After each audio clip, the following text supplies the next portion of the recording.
This hits home for me because I am in Georgia, and today, as of September 4th, unfortunately, two teachers were killed in a Georgia school shooting. 14-year-old suspect is in custody. I don't know really anything about this. I was at work today, kind of doing my thing, and I kind of got a text that something happened, but we're gonna find out more details right now. Another school shooting in the U.S.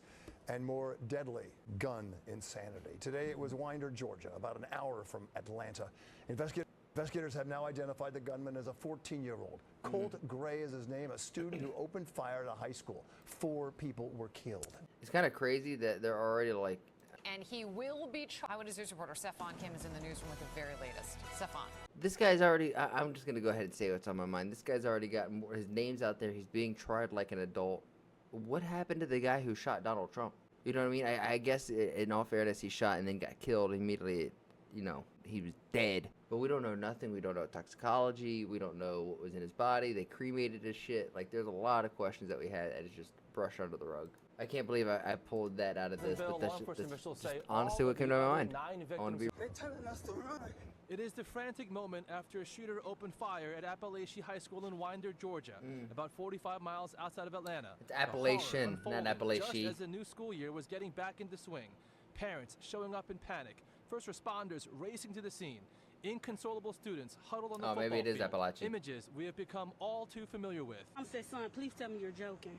He said, no, Mom, I'm not joking. He said, they shooting in the school, and the shooter is right across the hall from me. 4 people have been killed. 2 students That's and 2 terrifying. teachers. Holy. Another 9 victims are in the hospital with gunshot wounds.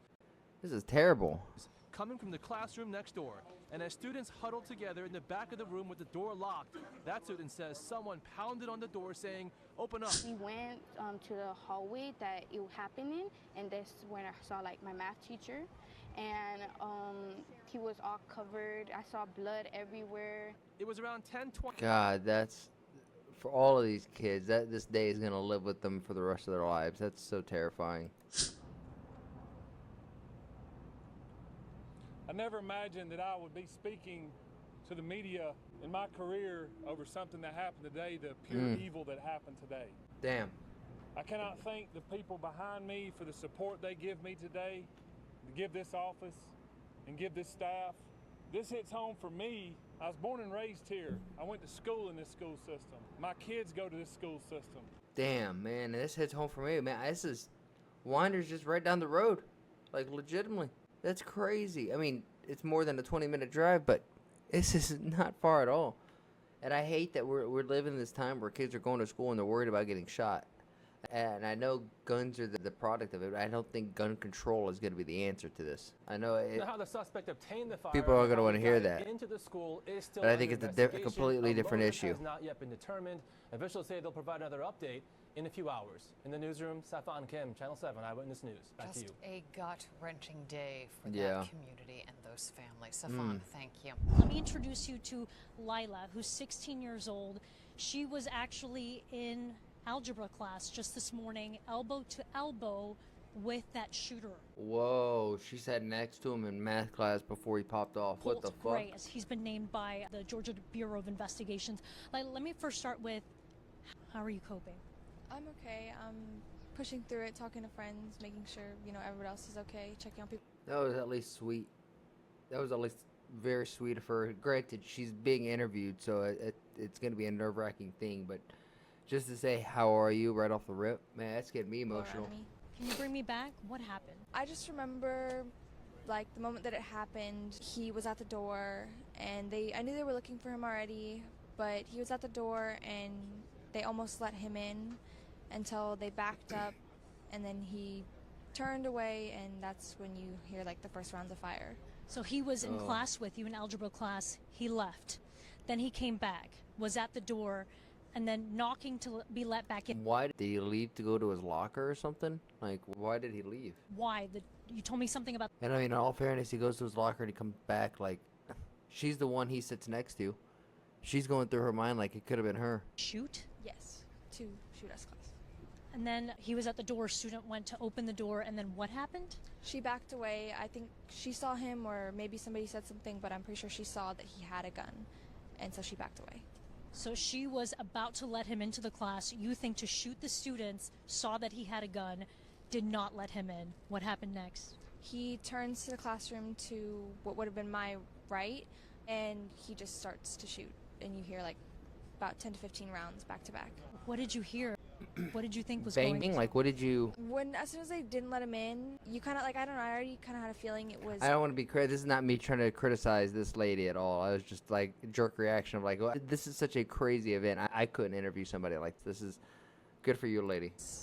Gonna happen, and it was him. At least keeping But this as soon as flowing. they didn't let him in, and you hear the gunshots. Kind of know what's going on. Yeah. You knew that something very bad was happening next door. Did he ever say anything? No, he never really talked. He was pretty quiet. He wasn't there most times. Either he just didn't come to school, or he just would skip class. This is more what I want to know about this kid. Is if he's not going to school, he's not, going to class. He's obviously a little rebellious. He's not going with the flow of society, not trying to at least be a benefit in society by going to school, trying to apply himself and be the best version of himself. So what was the home life tough? What was really going on with this kid for him to feel like that this was the best course of action for his life? But even when he would have talked, it was one-word answers or just short statements. You told me off camera you weren't surprised that he would be the shooter.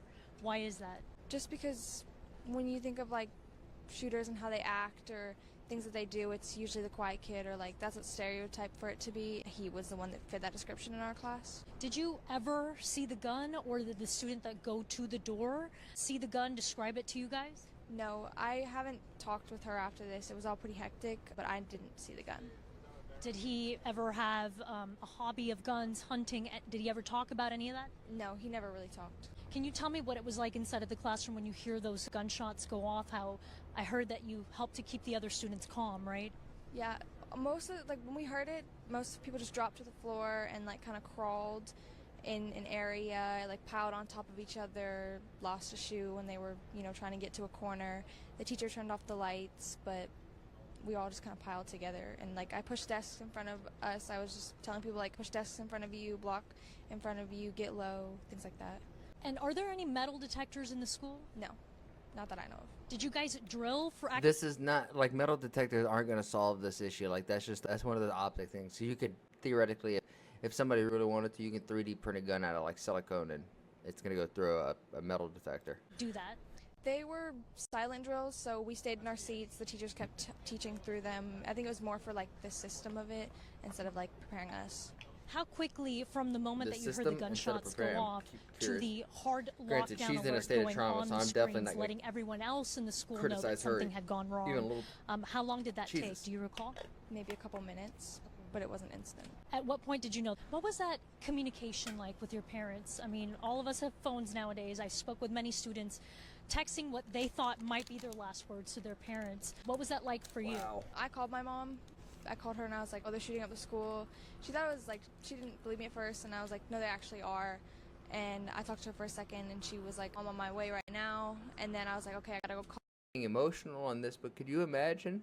Like that's your kid who just calls you and it's like they're shooting at the school. Job, you can't leave, you don't know what the fuck's going on, and you just want to get to your little kid.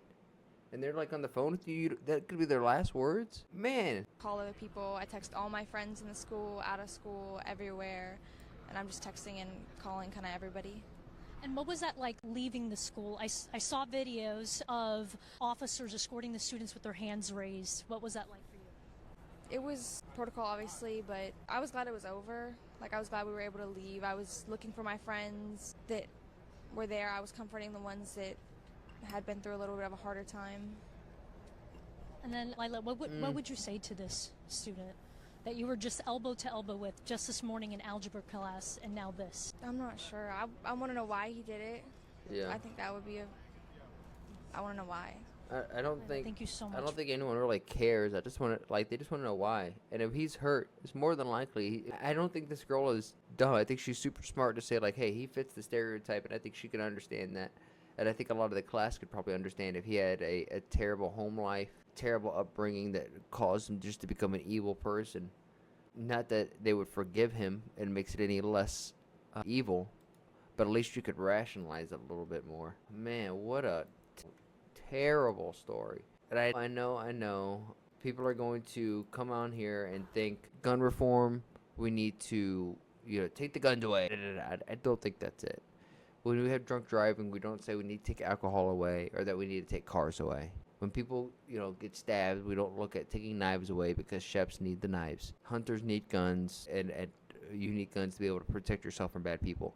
Because the only way to stop a bad person with a gun is a good person with a gun. And we need more good people with guns. And in general, we just need more good people. I think we build a healthier, happier communities, and we focus on that. And not just you and your family, but you, your family, and those around you. And not saying that we need to, be a communist altogether. I'm just saying personal sovereignty of just, smiling and radiating positive energy. Because positive energy and negative energy, they're both contagious. So radiate positive energy and spread that around in your community. A 14-year-old is in custody for today's deadly school shooting in Georgia. Hello, everybody. I'm Hannah Batab. And I'm Steve Eager. It happened at Appalachia High School in Winder, Georgia. It's about 50 miles northeast of Atlanta. The Georgia Bureau of Investigation says at least 4 people are dead and as many as 9 are wounded. The school has almost 2,000 students. They were spilling out of the building as law enforcement and emergency vehicles surrounded the school. Sean Rabb in our newsroom with the latest. Sean. Yeah, that shooter identified by the Georgia Bureau of Investigation director as Colt Gray, the 14-year-old boy surrendering when confronted by 2 school resource officers and arriving law enforcement. As you said, 4 people dead, 2 students and 2 teachers lost their lives. One of the wounded students on a stretcher being rushed through the crowd by paramedics to a waiting ambulance. 9 total hurt. Another injured person treated on the ground in front of the school. Lines snaked through school grounds as anxious parents rushed to reunite with their children as SWAT teams continued responding to the campus. Students' spirits clearly broken today. Law enforcement in Georgia shaken and emotional by the tragedy that's taken lives and so much more. This hits home for me. I was born and raised here. I went Yeah, to we saw school in this. this school system. My kids go to this school system. I'm proud of this school system.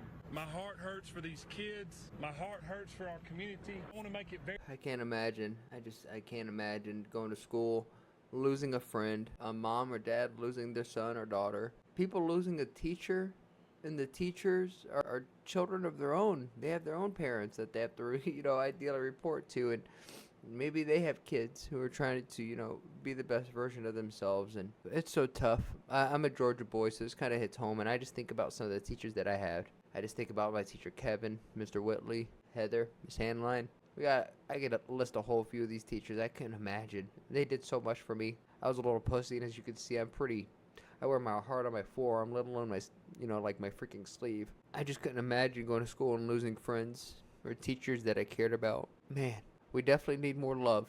I don't know what happened, but I feel like since 2016, 2012, I don't know, not really even 2012, it has to be sooner than that, around COVID. Right before COVID, we were already starting to get divisive as a nation, as a community.